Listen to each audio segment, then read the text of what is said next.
video, I just want to talk about what you should do when you're getting out of, okay, when you've already gotten out of debt, right? So, like, once you've paid off your debt, what do you do then? What's next, right? I'm going to give you some things to do and what to do so that you can stop worrying about money and stop being in this constant state of fear when it comes to money after you get out of debt. So, and I know getting out of debt is the hardest part for a lot of people. And sometimes once you get out of debt, you're saying to yourself, okay, now what do I do? What's next? So that's what I want to talk about on this quick video, guys, this quick live. So I appreciate you guys being here.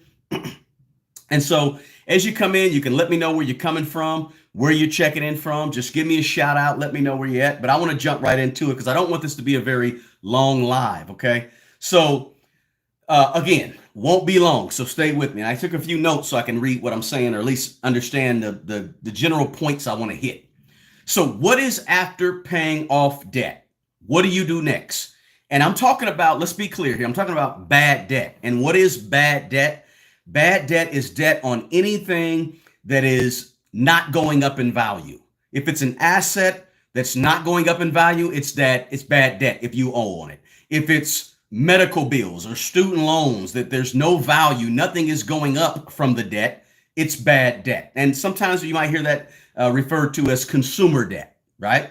But if it's not appreciating in value and you owe money on it, I consider that to be bad debt. And so medical bills, car payments or cars, credit cards, if you got student loans, or if you're renting out furniture, whatever it may be, all of that is considered bad debt because it's not going up. So what to do once you get out of bad debt so that you can get to a point where you stop worrying about money. Look, I got to say this. Everybody is not in this really, really large consumer debt, right? Some people are and some people aren't. But there's a lot of people that have already clawed their way out of the bad debt and are like, okay, got out of debt, now what? What should I do with all this money? What should I do with this extra money, right?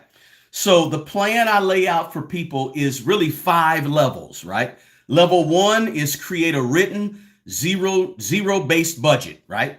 Where you're telling everything and all your money what to do and you're in control of your money. Level 2 is saving a couple of $1,000s for an initial emergency fund. And then level 3 is to go ahead and get out of that bad debt as fast as you can, right? And level 4 is, level 2 was save for an initial couple of $1,000s, and level 3 is get out of bad debt. Now, level 4, that takes us to level 4.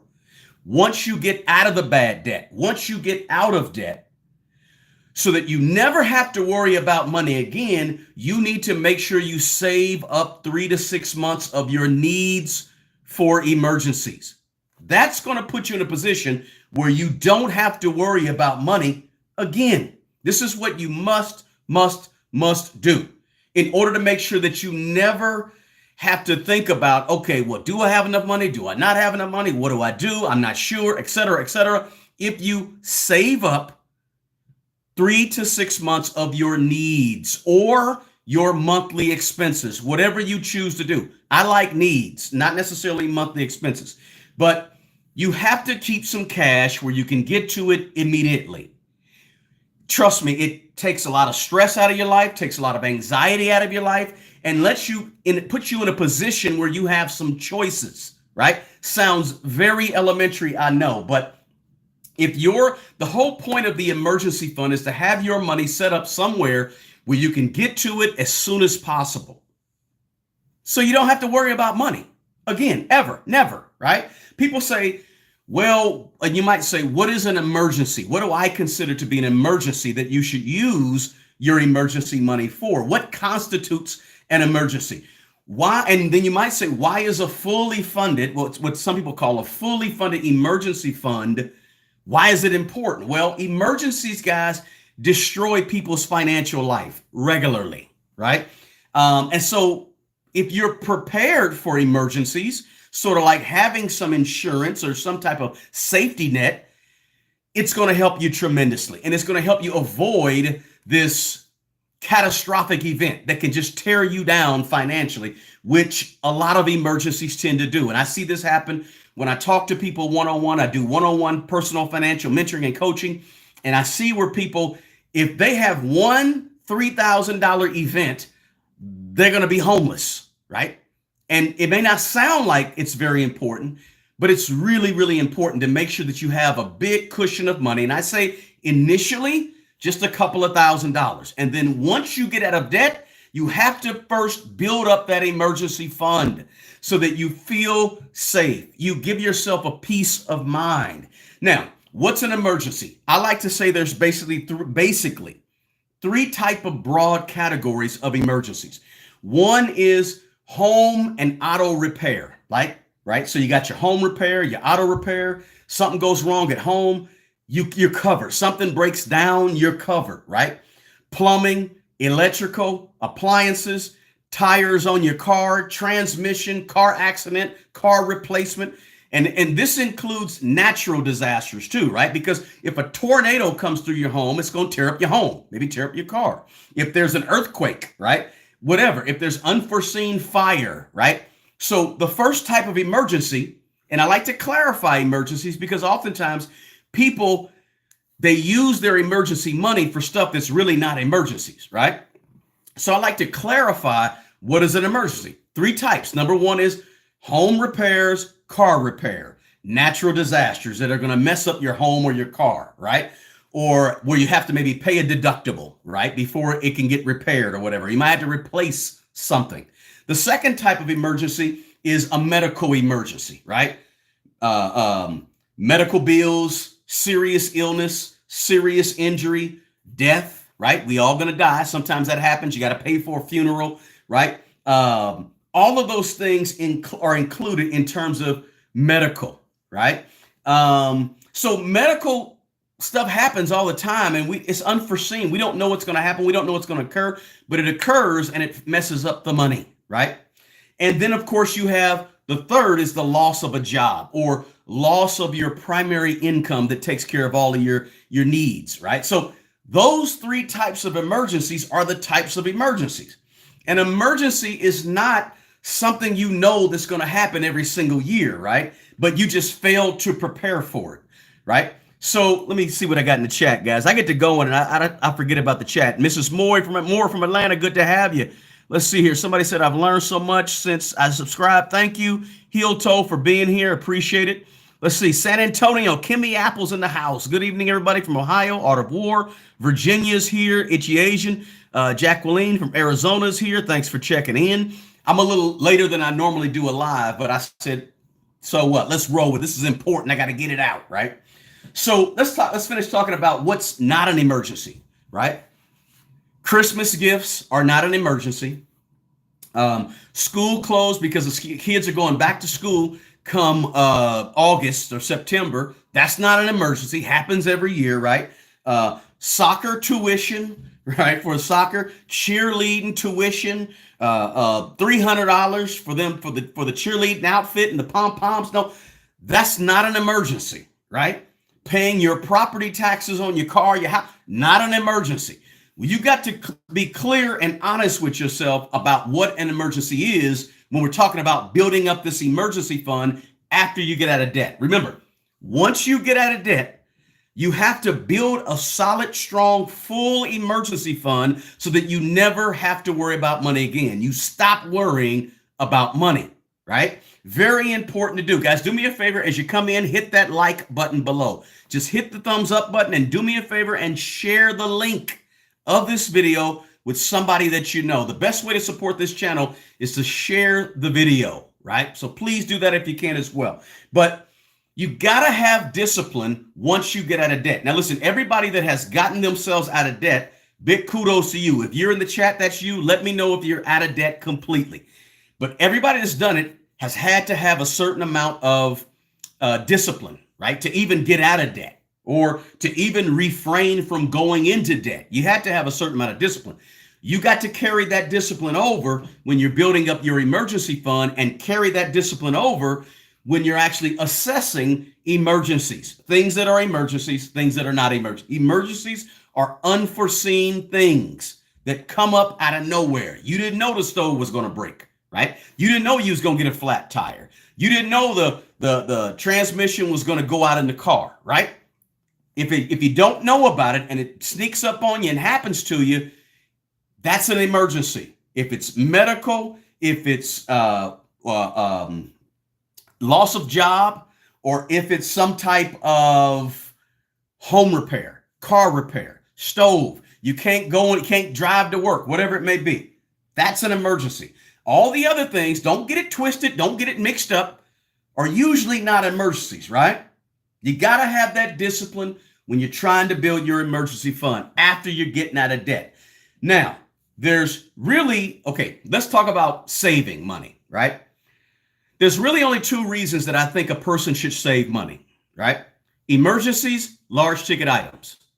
If you're saving for your emergency, great. Saving for large ticket items, great.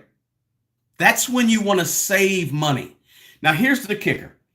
I say that to say that any money that is beyond your emergency fund money, beyond your savings for large ticket items, please invest that money. I've seen too many people that have $100,000 sitting in a bank somewhere getting 0.001% interest. I've seen so many people that have $100,000 or $80,000 sitting in the bank because they just don't know what to do next with the money. Here's what I'm telling you. Do this exercise. Figure out what 3 to 6 months of your needs are. If you feel more comfortable doing 3 to 6 months of your monthly expenses, do that. But 3 to 6 months, add that up, save that amount of money. That's what you're saving for an emergency. You're not trying to grow that money. You're not trying to become the next Warren Buffett with that money. You're just saving it in case something goes wrong. Okay? Very important. You're going to be, and then also you want to make sure you're saving for any large ticket item. If there's something large that you're trying to get, trying to achieve, say in a short term, we're talking, 6 months to a year, 6 months to a year and a half, 18 months. That's a short term. Save for the big ticket item, save for your emergencies. Those two reasons. Anything above that, invest it. If your monthly bills are $4,000, if your monthly bills are $4,000 a month, and you want to save up 6 months of your savings, your emergency savings for your full expenses, you need to save $24,000. And then you have a large ticket item. Let's say you're saving for a car. Okay, save that $6,000, $10,000, $12,000, $15,000. Save that up. Anything above and beyond, please invest it. Please invest it. And you may be saying, well, should I invest it in a high yield? Should I put it in a high yield savings account? A high yield savings account is great. Okay. I don't want to talk down on that, but we'll get to that in a minute. But I want to impress upon you that don't be keeping more money than you have to in your savings, because you want anything above that to be growing and to be giving you a nice return, maybe taking some risk so you can get a little bit of a reward on that, more than the 3, 4, 5% that the HYSA is giving you, right? So sinking funds and emergencies. Sinking funds meaning funds that are earmarked for large ticket items, and emergencies. Anything above it, please invest it. Don't keep $60,000 laying around in a savings account at your local bank. Right? Please don't do that. Here's my take. Let me talk about this too, because some people talk about, we talk about saving. Some people tell me, hey, I have a credit card that I use in case of emergencies, or I have a line of credit. But a lot of times people say, I have a credit card that I use for my emergencies, so I don't need to keep an emergency fund. I've heard that many times. Now, listen, my question or my comeback to that is, listen, you want to have cash, right? You want to have money, and you want to have access to money that is your emergency fund, not a credit card, right? If you decide to keep a credit card, listen, as your emergency money, I'm not going to try to talk you off that ledge, right? But just know that you're not going to feel or understand the peace of mind that comes with actually having some money in the bank to cover whatever's wrong, right? And you'll always, if you decide to keep a credit card only as your emergency money, you're always going to be worried about money, because as soon as you have a catastrophic event or an emergency, you're going to swipe a card and now you owe money because you don't have money. So now you have to owe money. You have to take out a short-term loan on a credit card to pay for that emergency. Listen, if you decide to keep a credit card for emergency purposes, you're going to always be living on borrowed time. Okay. And for me, that's not really living. That's not really breathing or freedom. It's not freedom, right?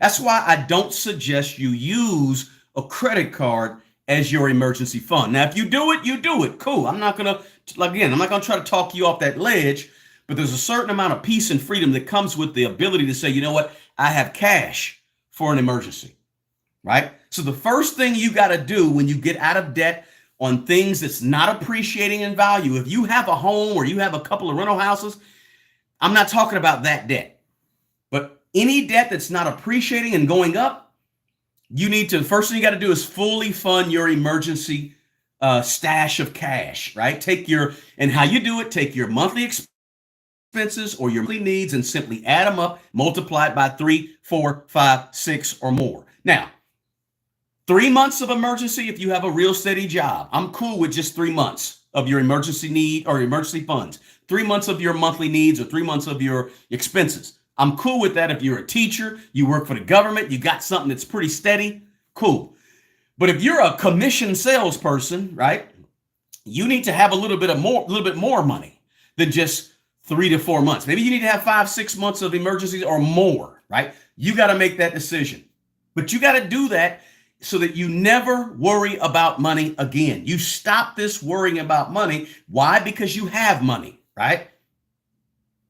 And remember, again, emergency money is not investment money.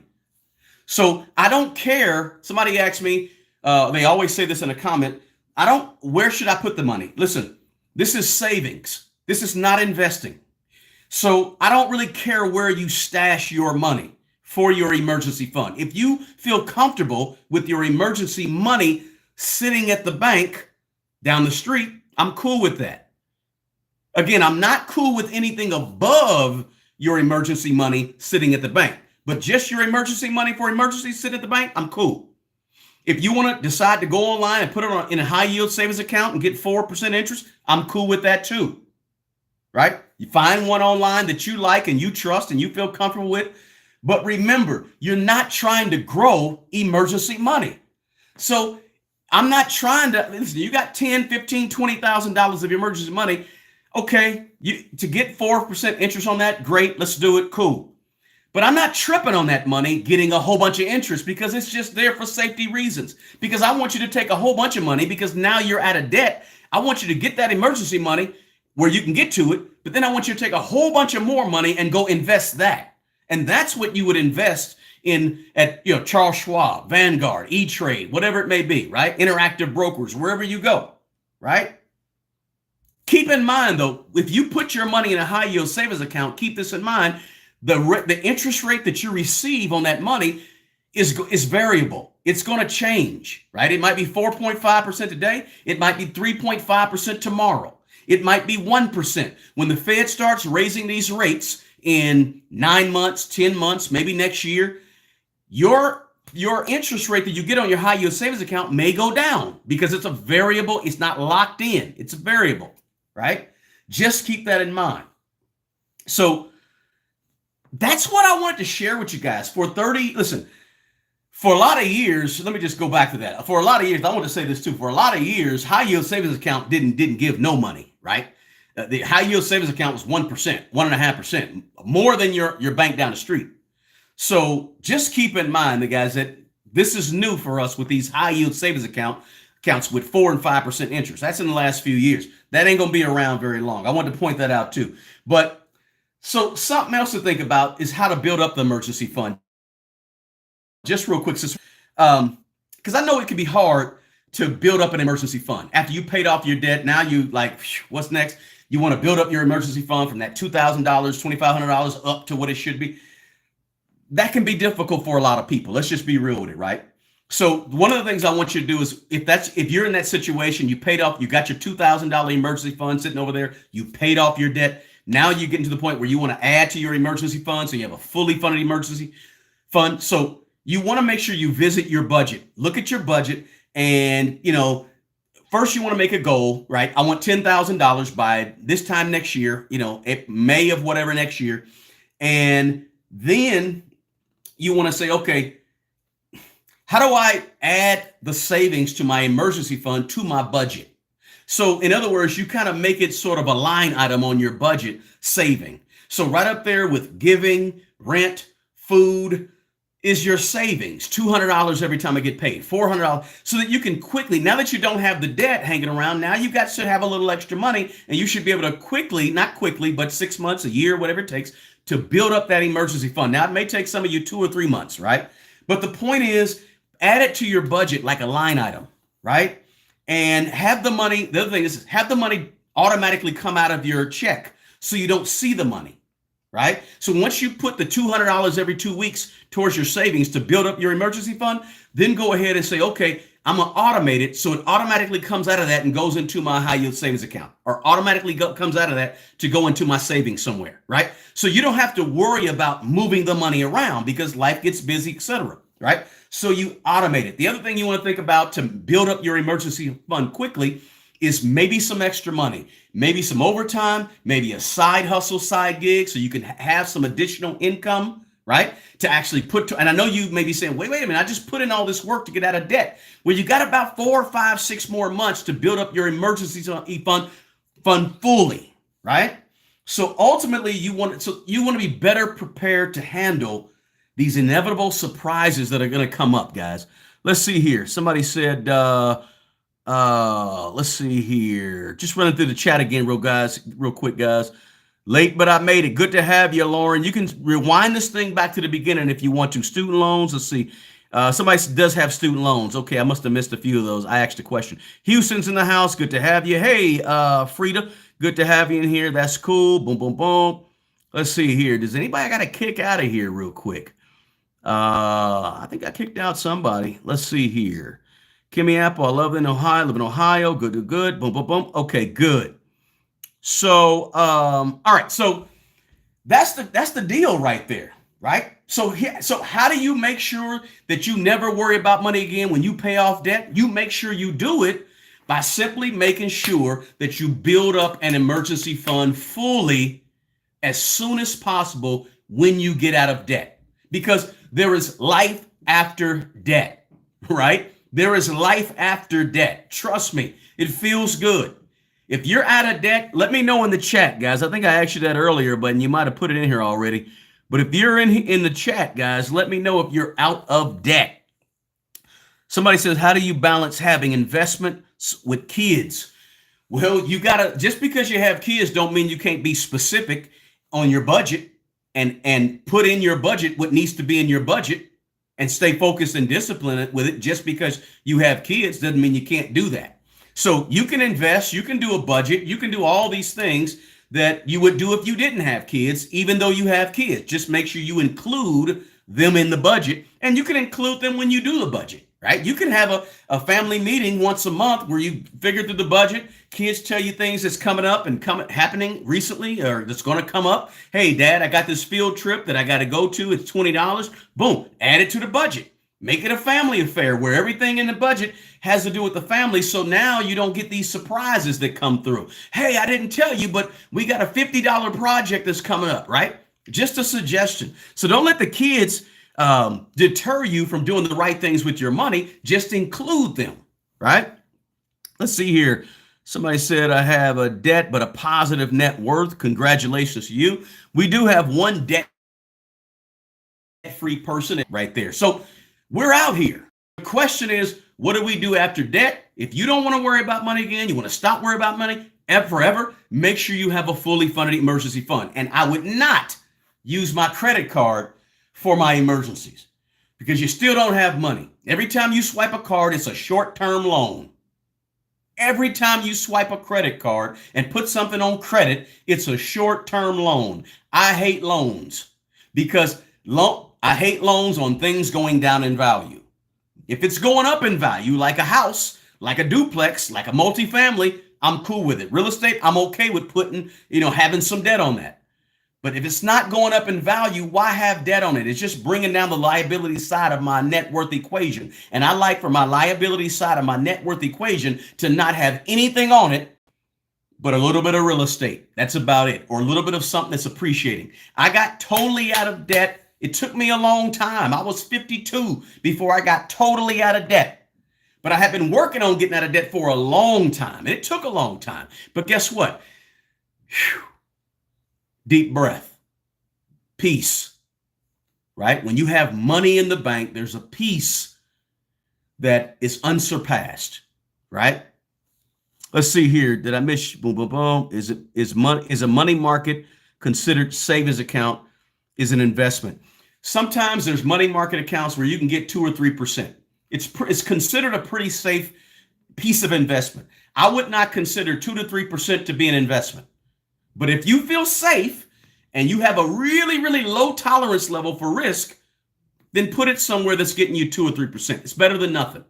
But I would prefer you step out on a limb a little bit, take a little bit of risk so you can get more reward and go with something that's going to give you a little bit higher return than a money market. Hope I answered that right. Let's see here. Boom, boom, boom. Hey, how you doing, Vanessa? Good to have you here. Guys, you got to do me a favor. You got to smash that like button for me. If you're in here, you're listening, you're getting a little bit of taste of what we do on this channel, hit that like button for me, share the link to this video, and if you're not a subscriber, you're here for the first time, please consider subscribing. We talk about all things money, investing money, managing money, making more money, increasing our income, what we can do to increase our income, side hustles, side gigs, whether that be YouTube channels, whatever it takes to make more money, real estate. It's all about helping you earn more, make more, keep more, save more, invest more. That's what we do on this channel. Hey, I told you it was going to be a quick live. I'm not going to keep you on here. I appreciate you being here. Smash that like button and also check out my partner in the description box below, Mint Mobile.